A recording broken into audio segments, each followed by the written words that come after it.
Fique agora com Lições Fraternais com Daniel Segredo, mais um programa da Rádio e TV Fraternal. Olá, amigos e amigas da Rádio e TV Fraternal, muito bem-vindos a mais um capítulo do programa Lições Fraternais. Dando sequência, hoje vamos falar do capítulo 41, O Espírito da Verdade, que é o livro que fazemos a leitura.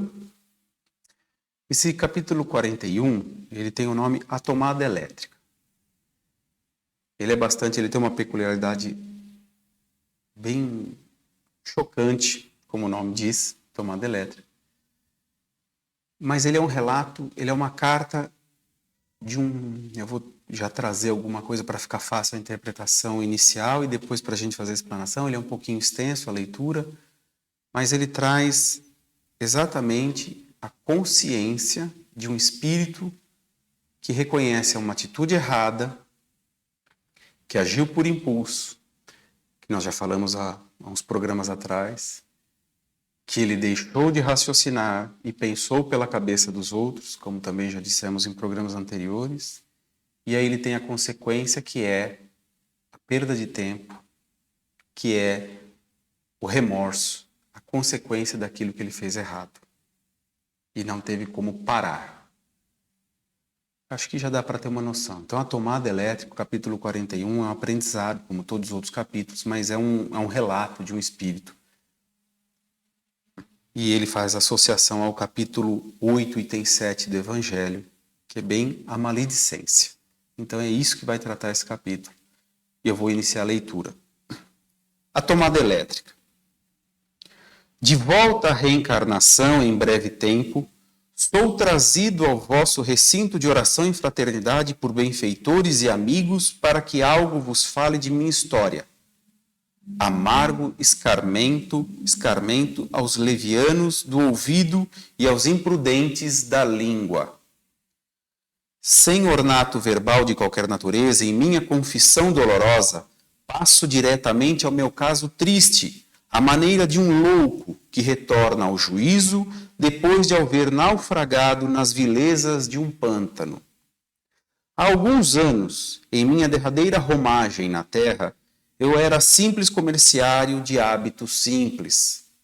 Com pouco mais de 30 anos, desposei Marina, muito mais jovem que eu, e exaltando a nossa felicidade, construímos nosso paraíso doméstico, numa casa pequena de movimentado bairro do Rio de Janeiro.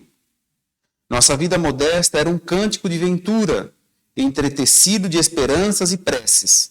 Todavia, porque fosse, de ordinário, desconfiado e inquieto, amava minha esposa com doentia paixão. Marina era muito moça, quase menina. Estimava as cores festivas, o cinema, a vida social, a gargalhada franca e, por guardar temperamento infantil, a curto espaço teve o nome enlaçado a maledicência que fustiga a felicidade, como a sombra persegue a luz. Em torno de nós, fez-se o disse-me-disse. Se tomávamos um bonde, éramos logo objeto de olhares assustadiços, enquanto se cochichava, lembrando-se-nos o nome. Se passávamos numa praça, éramos quase sempre seguidos de assovios discretos. Começaram para mim os recados escusos, os telefonemas inesperados, as cartas anônimas e os conselhos de família, reunindo várias acusações. Marina desertara dos compromissos ao lar. Marina era ingrata e fiel. Marina respirava numa poça de lama. Marina tornara-se irregular. Muitas vezes, minha própria mãe, zelosa de nosso nome, chamava-me a brios indicando-me providências. Amigos segredavam-me anedotas irreverentes no sentido indireto. Lutas enormes do sentimento ditavam-me desesperados conflitos. Acabou-se em casa a alegria espontânea. Debalde, a companheira se inocentava, alertando-me o coração. Entretanto, densas trevas possuíam-me o raciocínio, induzindo-me a criar assombrosos quadros em torno de faltas inexistentes. Como se eu fora puro, exigia pureza em minha mulher. Qual se fosse santo, reclamava-lhe santidade. Deplorável cegueira humana. Foi assim que, numa tarde inesquecível, para o remorso que me vergasta, tilintou o telefone, buscando-me para o aviso. 3 horas da tarde. Anuncia-me alguém ao cérebro atormentado que um estranho se achava em meu aposento íntimo. Desvairado, tomei de um revólver e busquei minha casa. Sem barulho, penetrei nossa câmara e, de olhos embaciados no desespero, vi Marina curvada, ao lado de um homem que se curvava igualmente a 2 passos de nosso leito. Não tive dúvida e alvejei-os, agoniado. Vi-lhes o sangue a misturar-se, enquanto me deitavam olhares de imensa angústia. E porque não pudesse, eu mesmo, resistir tamanha desdita, estilhacei meu crânio com bala certa, caindo, logo após, para acordar no túmulo, agarrado ao meu corpo, mazelento e fedentinoso, que servia de engorda a vermes famintos. Em vão, busquei desvencilhar-me do arcabouço de lama a emparedar-me na sombra. Gargalhadas irônicas de espíritos infelizes cercavam minha prisão. Descrever minha pena é tarefa impossível no vocabulário dos homens, porque o verbo dos homens não tem bastante força para pintar o inferno que brame dentro da alma. Por muito tempo, amarguei meu cálice de aflição e pavor, até que mãos amigas me afastaram, por fim, do cárcere de lodo. Vim, então, a saber que Marina, sem culpa, fora sacrificada em minhas mãos de louco. Esposa abnegada e inocente que era, simplesmente pedir a um companheiro da vizinhança consertasse, em nosso quarto humilde, a tomada elétrica desajustada, a fim de passar a roupa que me era precisa para o dia seguinte.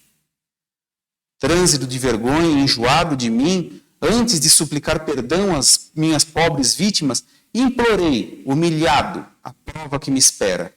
E é assim que, falando às almas descuidadas que cultivam na terra o vício da calúnia, venho dizer a todas, na condição de um réu, que para me curar da própria insensatez, roguei ao Pai Celeste e me foi concedida a bênção de meio século de doença e martírio, luta e flagelação, na dor de um corpo cego.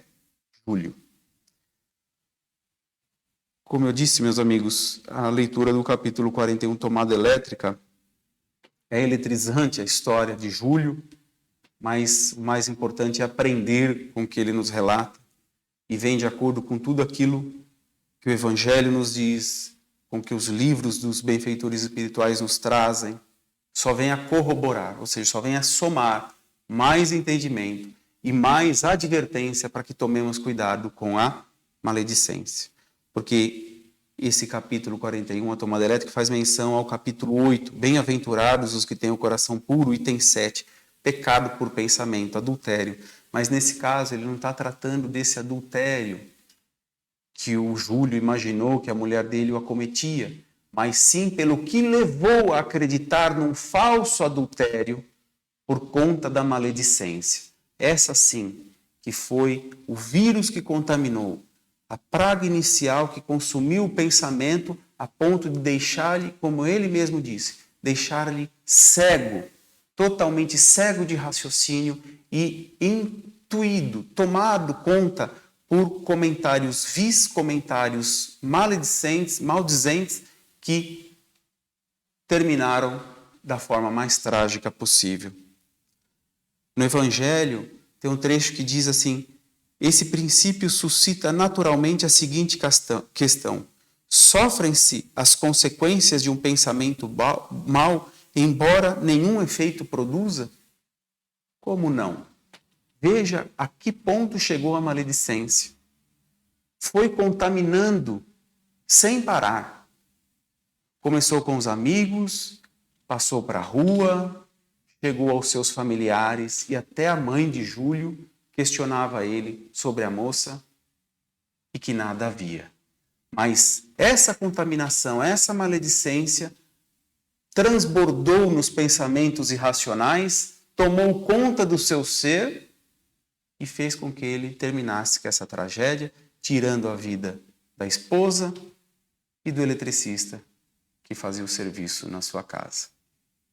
A falta de raciocínio, o descontrole de um ímpeto, mas tudo isso gerado pela, como eu disse, como se fosse uma praga, como se fosse uma erva daninha que cresce desenfreada, que é a maledicência. E é isso que esse texto vem falar para nós. No Evangelho tem um trecho que diz assim, Tiago, capítulo 4, versículo 11, irmãos, não faleis mal uns dos outros. Quem fala mal de irmão, fala mal da lei e julga a lei. E se te julgas a lei, já não és observador da lei, mas juiz. Então veja, porque acho alguma coisa, teço um comentário maledicente. E olha nesse caso a que ponto chegou, a que situação chegou. É claro que para ele também faltou postura de saber, de ter a fé, de ter a convicção de que na sua casa, como ele mesmo sabia que antigamente existia, a alegria, a paz reinava.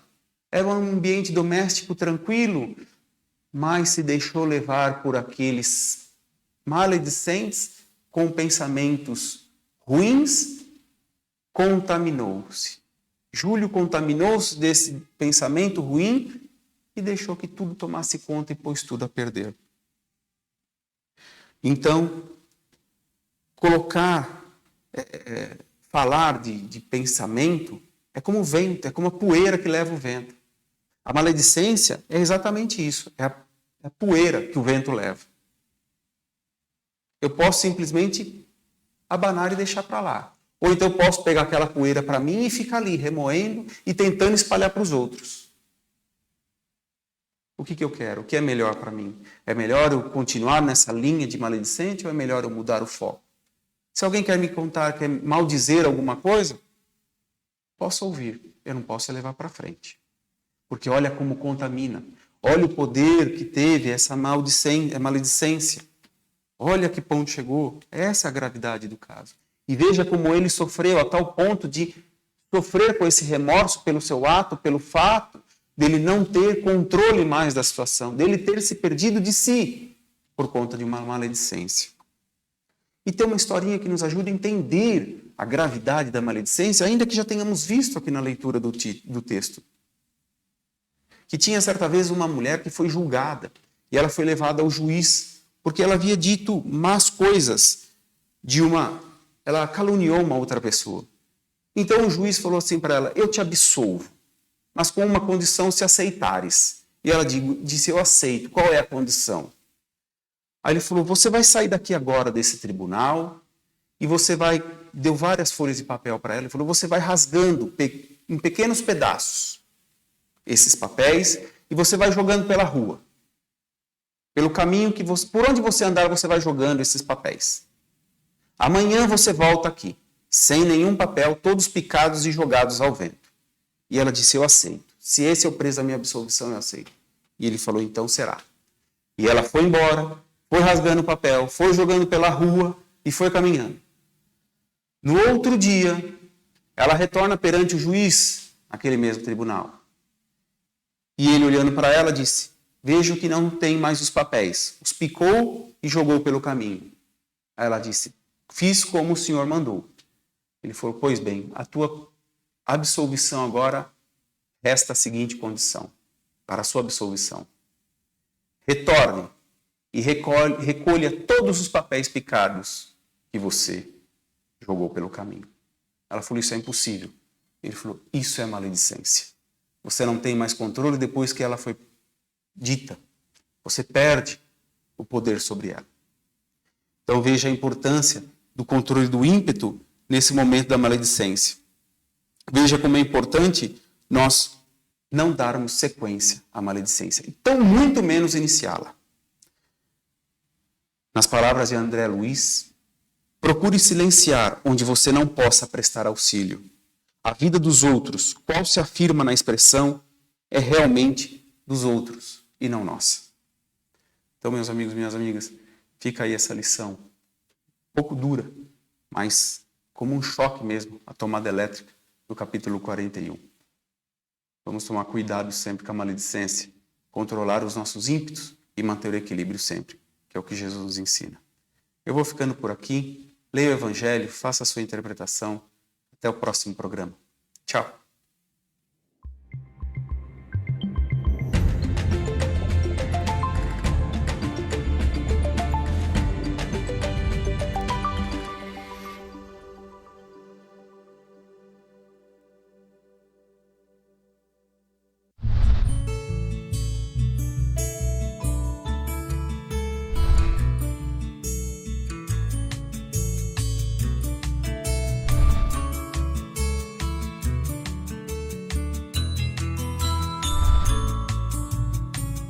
Você assistiu Lições Fraternais com Daniel Segredo, mais um programa da Rádio e TV Fraternal, sempre em sintonia com você.